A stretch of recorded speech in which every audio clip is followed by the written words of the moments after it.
Good morning kakailan. I am so thankful iti Diyos iti pribilehyo nga agaamo tayo. And tilikodan niya adamo tayo iti daduma nga inquirers, agdamdamag, dagiti sao iti Diyos. And idi kalman adadagay kahit kung in third kong rebuttal my positional stand. Timayat ko tagi verses, imputada iti verses tapno expound ko ta di na palabas pakita kay iti mystic nga panaka-explikar nga nagbatayan na concerning the verses nga de. So, itud ko iti waya nga kunakpiman numalpas iti trabaho iti panagbiyahe sumbatak na kita sa lutsod. And kuna na hinhabol na nga may sa nga indamang na preacher halang nga di Philippus. Ura di First Thessalonians nga kuna na mapagsanto. Awan pa iti santo tata di iti argument. Yati ko teksto ti i-presentar na gahan nga umanamong nga ada iti santo tatan ti agbalin pay lang nga santo na maawan ti position nga adan iti santo imbasak di verse di Corinthians nga kunana amin dagiti inmawat kini Kristo chapter 1 verse 1 to 3 dagiti naisina ken pinagbalin iti Dios nga kuna tayo nga inawagan na isuda nga naiyaban nga santo. So makikita tayo di sao iti Dios adan iti santo. And they are the people nga isuda dagiti insina iti Dios ti panakaisalakan. Yet the positional stand iti kadwa awan pay. And nangited kuso ko na kanya na mabalin nga amok no nga bersikulo iti nagbatayam. Tabaka na misunderstood mo lang di jay. So inted namat iti bersikulo. Dayti pay gayam. Di First Thessalonians chapter 4, 3 kan 7. And kitkitat na iti English na kan iti translation iti Ilocano iti ko nakita iti confusion nga in my no apay nga kasya iti panakawat na dahil iti problema iti translation iti panakay translate iti sao tayo tanududuma adadag iti words nga agbaliwan mabaliwan iti definition na and a little bit definition kung natin a little bit difference change iti definition ket mabaling apiktara na iti maysa nga buo nga doktrina. So masapol nga usto ti panakawat tayo han nga mabaling ag-redefine tayo. I-redefine tayo in our own terms or i-define tayo dagiti definition iti Bible nga alam tayo lang di dictionary ket umanayen di ay. Ada dagiti words nga mabaling alam tayo di dictionary but dagiti nadadagsen nga terms ti pinaka-safe ket mapantay di original word and alam tayo ti definition na. So dagiti di ko natin nga Bible dictionary. Ada matimay sa di Strongs kasi iti definition ti panang i-define da dagito nga Bible dictionaries kan terms ket they will define the word nga nausar di Bible iti chimpu nga nausara na idi haan nga itatanga panawon tagsabali itatanga panawon laglagay pa nyo as years go by ket kwa ada ti evolution iti words ada di panag-change iti words. And since the Bible, tapno mapreserbar tayo iti Bible, ti definition kan iti usto nga klaro nga panaka-explicar iti Bible, we go back. Iti usto nga definition, iti panawon da iti. Tapno mapreserbar, iti kapapananda. Haan nga i-define tayo iti terms iti Bible, iti dictionaries tayo, present, agsabali tata, agsabali iti. Ta iti kat may consider ti kultura, may consider dagiti background, and how they use the terms agsabali. Alright? So before nga ituloy tayo nga, I will explain the issue nga dito and my defense. It is First Thessalonians. Manan kat ko nga i-imbitahan na kayo to follow iti page. If it is helpful, makita nga makatulong ka na kayo dagito nga records tayo.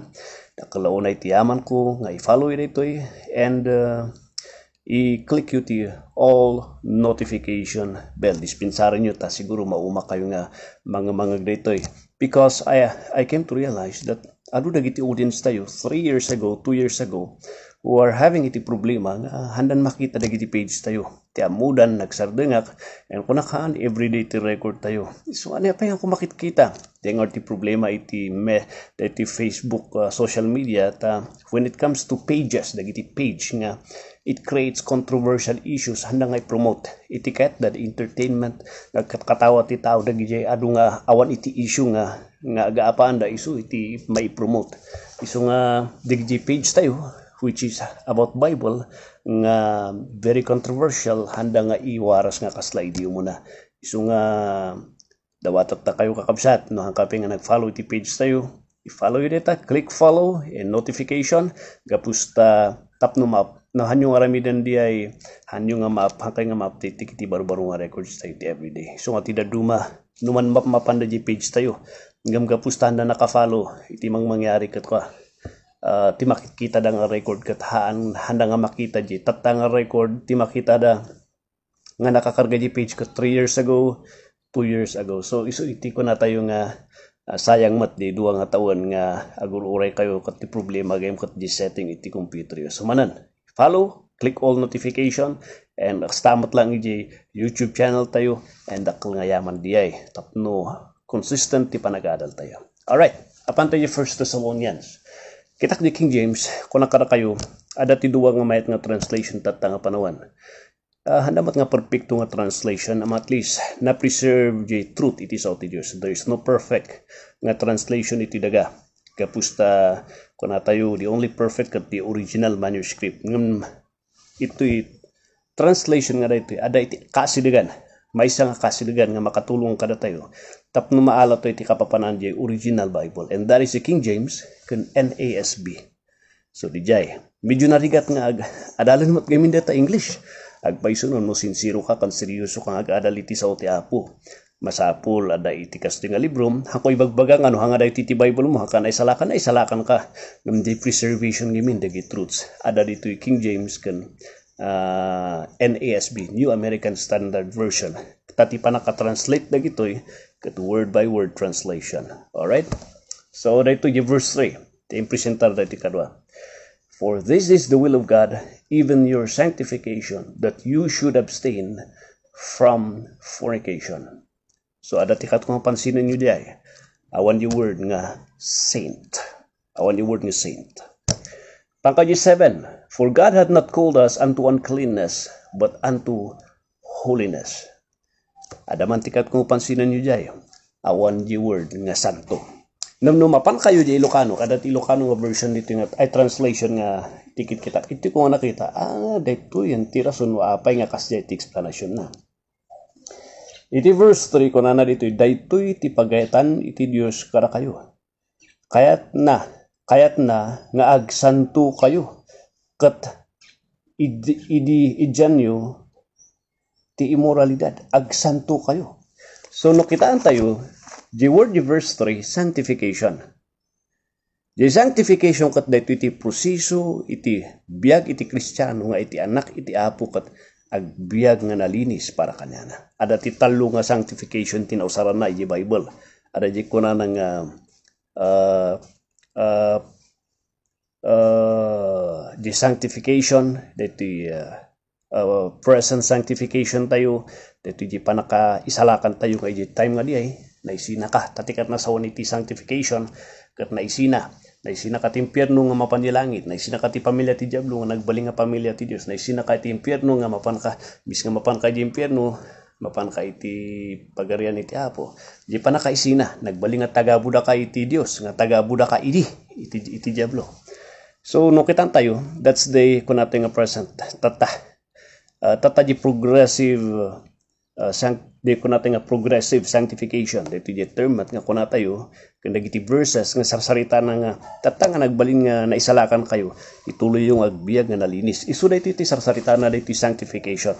It concerns the present nga panangibiyag mo iti kinakristiyanom tata nga panawan nga tuloy mong agbiag nga panagnakan nga nalinis ti panagbiag mo nga may karkari na isina ka para iti Apo nga anak da kan iti Dios handa ka nga anak iti demonyo.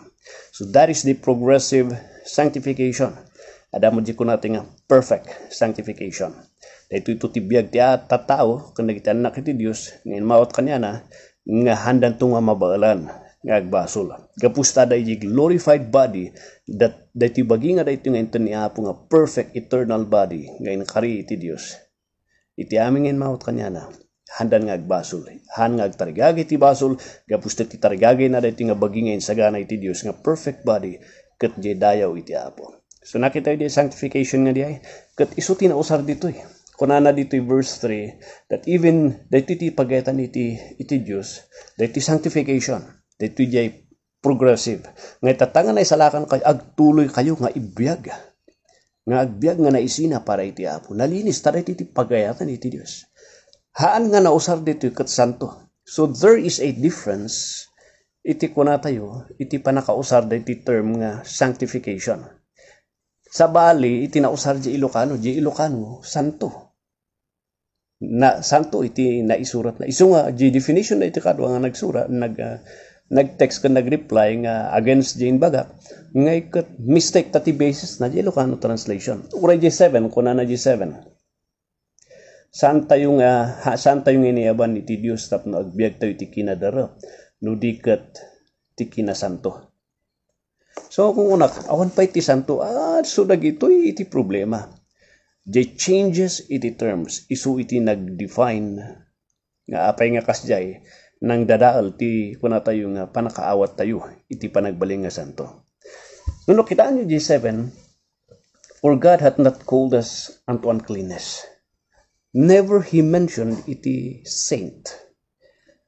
Deta sainthood nga deta kat pribilehiyo kasla deta di panagbaling nga anak iti Dios. Idi kat anak da kay iti Dios nabi naluktan ti puso tayo, naluktan iti Dios kat inikanda tayo ti pamati, nagbabawi tayo. At that moment in time, pinagbalinda tayo nga, kuna tayo nga anak na. Kasjay mo't lang, kada tayo nga managbasol, da tayo kat bagi iti diablo, itata, sinner, managbasol, there was a change.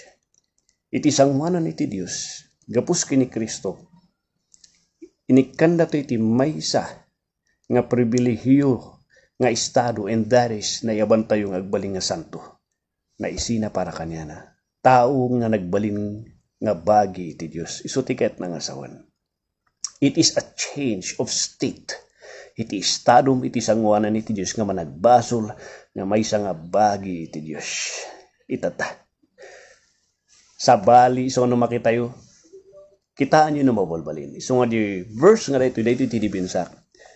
Di nagbatayan iti 1 Thessalonians iti kadwa. It is a misunderstanding iti use iti sanctification nga dito kanjay pribilehiyo iti change iti estado nga nabaliwan tayo kan tayo iti estado nga nagbalin nga bagi da tayo iti Dios nga diti ko nato nga santo nga awan pa iti santo hanga kasi diti panakay presentar na di kahit na sa wanda ito diti salsarita na dito kat salsarita na iti biyag nga naisina para kanya di progressive holiness nga panagbiag iti Kristiyano nga nalinis ti panagbiag na para kanda iti Dios nga nangisalakan kanya.